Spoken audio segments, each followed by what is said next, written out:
Hi folks, how's it going? It's Fono here again. I'd like to just show you a few little tricks that I use all the time on my computer. I'm using FreeCam 8 to do this video, by the way.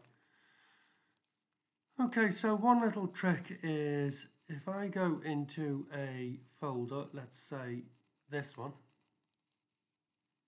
and I want to select some of these but not all, I press the Control key or button and I can now select just the ones that I want to.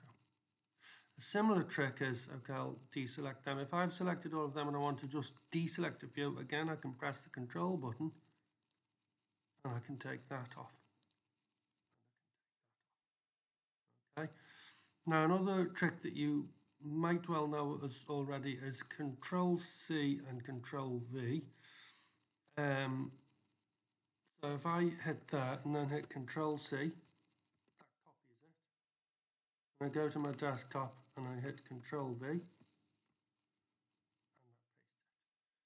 and that pastes it. Let's just get rid of that. Another trick is Control A, Control and A always selects all.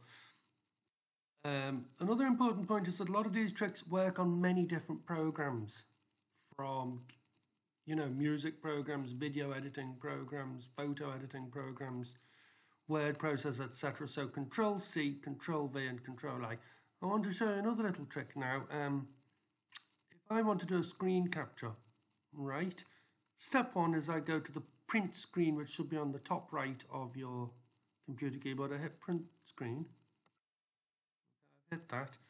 Now I go and I look for paint, so I just click on start, hit P for paint, open that, and because I've already hit print screen, look, Control V or paste brings up that, and then you might, for example, want to select and then crop the relevant bit that you're looking for. Let's say it's that, let's say, and then crop. And just a quick little other tip, if you're saving, PNG is a very good format. It keeps very high quality. Okay, so there are just a few little tips. I hope you found some of that useful. Thanks for watching. See you in another small tutorial soon. God bless. Bye.